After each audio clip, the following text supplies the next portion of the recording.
कुछ भी होता है ना, प्रॉब्लम होता है तो मैं जय श्री राम श्री हनुमते नमो जो माला, तुलसी माला करती हूँ तो मिरेकल तो होता ही है। जैसा लगता है कि दादा मेरे साथ में, नाश से रोग हरे सब पीरा, जपत निरंतर हनुमत बलबीरा, वो भी मैं जपती हूँ घर पे। जैसे ये बोलते हैं, पंडित जी बोलते हैं, करती हूँ तो मुझे आधा घंटा में फर्क पड़ जाता है। जैसे कोई बीमार आदमी ना, कोई मरे हुए जो क्या बोलते हैं, मुर्दा एक जिंदा हो जाएगा। इनका कथा ऐसे ही है, पावर है जो नेचुरल।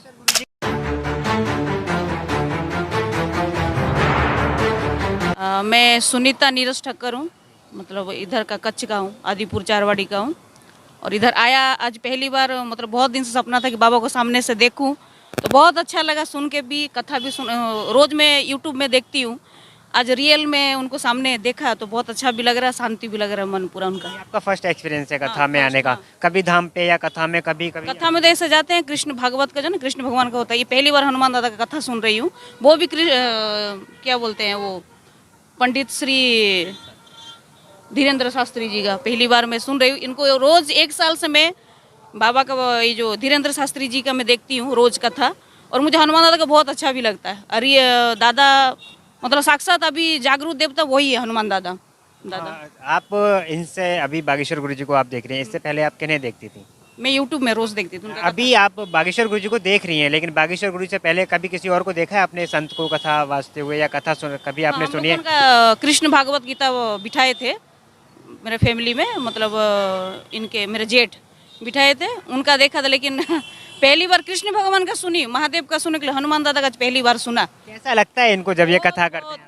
मुझे बहुत अच्छा लगता है, मतलब मन टेंशन जितना रहता है ना, इतना शांति लगता है ना, मतलब जैसे कोई बीमार आदमी ना, कोई मरे हुए जो क्या बोलते हैं, मुर्दा एक जिंदा हो जाएगा।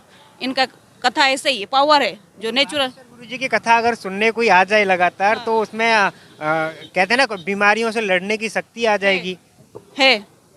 हाँ, जोश होता है, आशाएं छोड़ देते हैं लोग, वो सब उनका है। एक है दादा का नेचुरल पावर, जो कथा इनके पास जो भी आता है खाली हाथ कोई नहीं लौटता है। अच्छा, आपने कथा की बात कही, बागेश्वर गुरु जी की अगर बात की जाए तो क्या आपको खास लगा बागेश्वर गुरु जी में, जो आपका लगाव हो गया बागेश्वर धाम के प्रति? मतलब हनुमान दादा का जो बोलते हैं ना, जैसा लगता है कि मुर्दा में एक जान आ गया है हनुमान दादा का। ये तो ऐसे भी दादा, तो ऐसे भी उनका जागरूक देवता है, ये कलयुग का राजा है ये।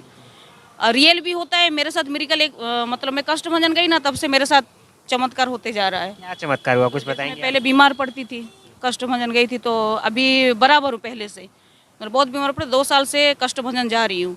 और जब से दादा, मतलब इनका जो धीरेन्द्र शास्त्री जी का, मैंने जो पंडित धीरेन्द्र शास्त्री जी का जब से देखा यूट्यूब में, जो उपाय बताते हैं कि ऐसे करो, बीमार आदमी ऐसे करते हैं, जो बोलते हैं ना, एक पंक्ति है उसमें, नासे रोग हरे सब पीरा, जपत निरंतर हनुमत बलबीरा, वो भी मैं जपती हूँ घर पे। जैसे ये बोलते हैं, पंडित जी बोलते हैं, करती हूँ तो मुझे आधा घंटा में फर्क पड़ जाता है। यानी जो उपाय आपको बताए जाते हैं बागेश्वर गुरु जी के द्वारा, केवल वो उपाय करने मात्र से आप पर कृपा हो जाती है? उनका तो नाम लेते हैं, जय श्री राम का भी आप जाप भी करोगे ना, तो उसमें भी मतलब मेरे को तो सच में, किसी को क्या होता पता नहीं, लेकिन मेरे तो टेंशन फ्री हो जाती। मैं टेंशन में रहती, बहुत पहले बहुत टेंशन में रहती थी, क्योंकि मैं शादी के बाद टेंशन में बहुत रहती थी। अभी जब से कष्ट भंजन गई हूँ, दादा को तो अब इनको तो मैं अभी 1 साल से फॉलो कर रही हूँ, मतलब ये पंडित जी को, धीरेन्द्र शास्त्री जी को कष्ट भंजन गई, इसमें मेरे को मिरेकल हुआ था। मतलब जो बीमार पड़ती थी पहले से, अभी उससे 100% से 90% बराबर हो गई। हॉस्पिटल जाने की जरूरत नहीं पड़ रहा है मेरे को। दादा अपना धाम गए हैं ना, गुरु जी से ना, मुलाकात कुछ हुई है, केवल उनके जो वो कहते हैं उन विचारों पे में, चलते हाँ वही। हैं। और कल दरबार भी है, तो आपका कल दरबार में भी आना होगा। आएंगे, दादा का कृपा होगा। अभी तो हनुमान दादा को मैं, हम लोगों की तरह उड़िया में, मैं उड़ीसा की हूँ, इधर मेरा ससुराल है।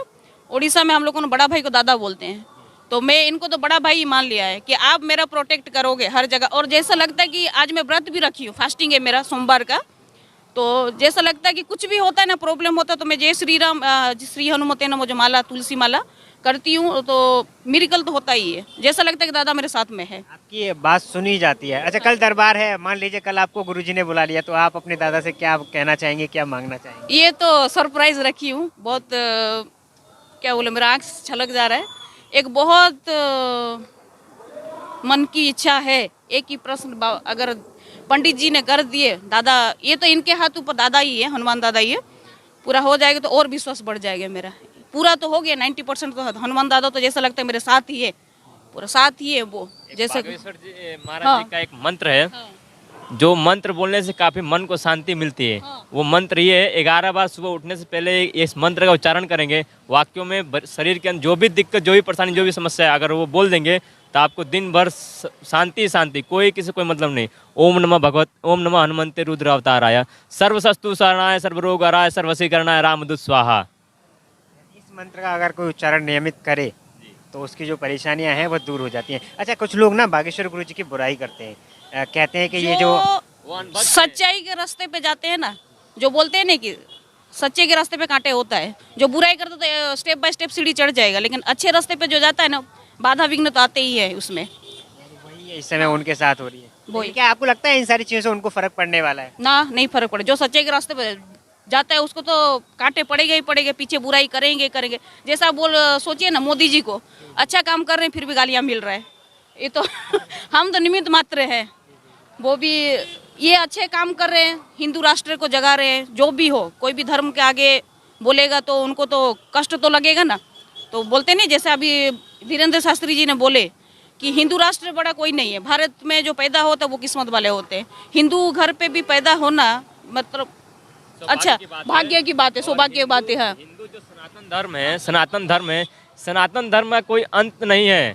यहाँ तक आप देख लीजिए, बांके बिहारी वृंदावन महाराज जी के दर्शन कीजिएगा, वहाँ पे आप जाइएगा, या काशी विश्वनाथ जी में जाइएगा तो वहाँ पे जाके देखिएगा तो क्या बोलते हैं कि वहाँ से फॉरेनर से लोग वहाँ पर आके दर्शन करते हैं और सब कुछ त्याग के एक धोती पहन के प्रभु का दर्शन और भजन करें। इतना सनातन धर्म में पावर है। एक चीज़ और मैं जानना चाहूँगा आपसे कि पहले क्या होता था, कथाओं में बुजुर्ग लोग जाते थे, बुजुर्ग माताएं, बुजुर्ग हमारे जो रहते थे परिवार के, वो लोग जाते थे। लेकिन जब भी इनकी कथा में देखा जाता है ना, युवा पीढ़ी जो है वो ज़्यादा अट्रैक्ट हो रही है। जाना ही चाहिए अब युवा पीढ़ी को। जैसे डिप्रेशन में जा रहे हैं, कोई दुखी आत्मा है डिप्रेशन में जा रहे हैं, अभी तो हनुमान दादा का जो बोलते हैं ना, हनुमान दादा का जो हाथ पकड़ा, किसी को आगे झुकना नहीं पड़ेगा। ये रियल में है और मेरे ऊपर मिरेकल हुआ ही है। मैं जब से दादा का, ऐसे तो मैं महादेव साईं बाबा को बहुत मानती हूँ, लेकिन 2 साल से मैं जब कष्टभंजन गई ना, बहुत तकलीफ था मेरे को। तब से फिर इसके बाद इनको देखा, मैंने यूट्यूब में देखा, तब से मैं किसी के आगे मैं झुकती नहीं हूँ। वो है ना, उनको तो ऐसे भी बड़ा भाई बना लिया है उनको। तो मैं बोले राखी बांधू चाहे नहीं बांधू, मैं बोले दादा आप मेरा रक्षा करना बोल के। और ये मेरा हस्बैंड है। बाबा का भाषण, जो उनका प्रवचन है, उनसे सुनने से एक चीज़ तो काफ़ी हमको देखने को मिलता है स्पष्ट रूप से। पहले जिहाद के मामले बहुत आते थे, जिहाद के मामले बहुत आते थे, लव जिहाद के जो आप नाम सुना है बहुत आते थे। लेकिन अब 100 में से हमको लगता है कि 30% लव जिहाद के मामले। लड़कियों में भी समझ आ रही है, थोड़ी लड़कियों में भी समझ आ रही है, हमारे भाई भी जागरूक हो रहे हैं, बहन भी जागरूक हो रहे हैं। और मैं कहना भी चाहूँगा आपके चैनल के माध्यम से कि जो जिहाद के मामले हैं, मैं सभी सनातन भाइयों को मैं दंडवत प्रणाम करके उनको हाथ जोड़कर विनती करूँगा, उन बहनों को भी, कि आपको किसी टोपी वाले के चक्कर में नहीं पड़ना है। हमारे भारत में हिंदुओं की कमी नहीं है। आप हिंदुओं को अगर पसंद करेंगे तो आप सुरक्षित रहेंगे, और टोपी वाले को पसंद करेंगे तो 35 टुकड़ों में कटेंगे, नहीं तो क्या बोलते सूटकेस में मिलेंगे आप लोग। देखिए दोस्तों, ये विचार थे यहाँ गुजरात के। ये ना तो बागेश्वर धाम के रहने वाले हैं, ना उनसे परिचित हैं, लेकिन ना ही हमारे परिचित हैं। इनके जो विचार थे ना, इनके मन के विचार थे।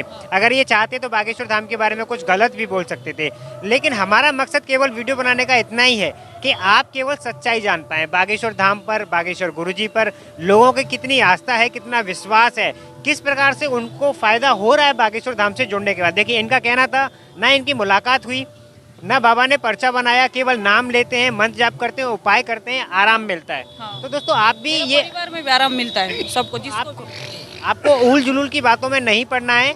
आप बागेश्वर धाम पर भरोसा कर सकते हैं और सच्ची श्रद्धा के साथ बालाजी से जुड़ सकते हैं। आपकी जो परेशानियां हैं, मनोकामनाएं, वो जरूर पूर्ण होगी। चलिए, धन्यवाद। यंग जनरेशन को तो करना ही चाहिए सब पूजा पाठ। इस जो जैसा जनरेशन हो रहा है, सब डिप्रेशन में जा रहे हैं, कोई सुसाइड कर रहा है, कोई ये कर रहा है, अभी ऐसे ही करना चाहिए। तो बालाजी का हाथ पकड़ो, उनका माला जपो, जय श्री राम और जय बालाजी धाम, जो भी हो उनका मतलब जो भी हो, कुछ क्या पूरा तकलीफ टेंशन दूर हो जाओ। तो मानने लगे हो तो उनके वचन भी अपने जीवन में थोड़े से उतार लो, तो शायद उद्धार हो जाए। मेरा और ये समय भी है सभी हिंदुओं को एक होने के लिए। सभी भाइयों से मैं और तमाम जनता से मैं निवेदन करना चाहूँगा, ये समय है हिंदुत्व को एकत्रित होने के। हम जाति में नहीं बटे, हम सब एक हैं, हम एक सनातनीय हैं। जय श्री राम, जय श्री राम, जय बागेश्वर राम।